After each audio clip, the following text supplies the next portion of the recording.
26 नवंबर 2008 कुछ घंटों में ही मुंबई दहल गई। लैंडमार्क बिल्डिंग पे फायरिंग हुई, होटल्स जल गए और रास्ते खून से लाल हो गए। पर उन अंधेरों के बीच एक आदमी ऐसा था जिसने अपनी जान की परवाह करे बगैर एक टेररिस्ट को जिंदा पकड़ लिया, जिसकी वजह से भारत को इस पूरे अटैक की सबसे बड़ी लीड मिली। 26/11 एक कोऑर्डिनेटेड अटैक था जो मुंबई की कई आइकॉनिक जगहों पर हुआ। टेररिस्ट मुंबई की कोस्ट सिटी में घुसे और उन्होंने अटैक किया। CST station, Leopold cafe, Taj Mahal palace, the Oberoi Trident hotel और नारीमन हाउस। इन साइट्स के अलावा भी मल्टीपल लोकेशंस में फायरिंग हुई और हॉस्टेज सिचुएशन रिपोर्ट की गई। इन अटैक्स का मकसद था maximum civilian casualties, media attention और देश में डर पैदा करना। इन्वेस्टिगेशन के बाद पता चलता है कि अटैकर्स लश्कर ए तैयबा के ट्रेंड टेररिस्ट थे, जिन्हें पाकिस्तानी हैंडलर्स और ट्रेनिंग कैंप से सपोर्ट मिला था। उनका ऑब्जेक्टिव ब्रॉड था, आइकॉनिक लोकेशंस पर अटैक करना ताकि टेररिज्म का मैक्सिमम साइकोलॉजिकल इम्पैक्ट हो और ग्लोबल मीडिया के थ्रू मैसेज देना। ये एक calculated multi set terror attack था। तुकाराम गोपाल ओम्बले एक डिसिप्लिन्ड आदमी थे। उन्होंने पहले इंडियन आर्मी में कॉर्प्स ऑफ सिग्नल में सर्विस की और बाद में मुंबई पुलिस ज्वाइन की। पुलिस में वो कांस्टेबल भर्ती हुए और असिस्टेंट सब इंस्पेक्टर में प्रमोट हुए।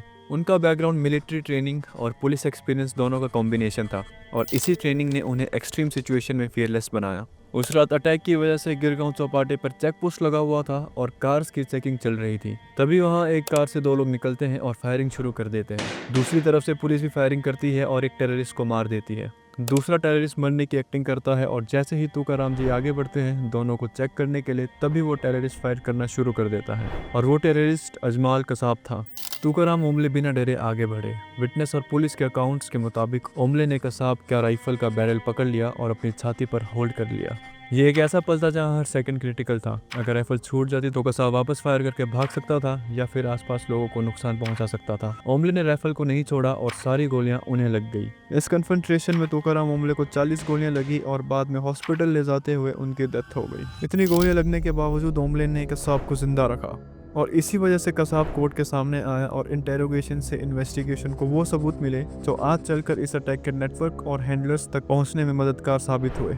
अगर कसाब जिंदा नहीं बचा होता तो बहुत सारी की लीड्स अधूरी रह जाती। ओम्बले का बलिदान इतना इंपॉर्टेंट था। कसाब का अरेस्ट भारत के लिए एक क्रिटिकल सबूत बना। उसके इंटेरोगेशन और ट्रायल से टेररिस्ट की ट्रेनिंग कैंप्स, इन्फिल्ट्रेशन रूट्स और पाकिस्तान के सपोर्ट की डिटेल्स मिली।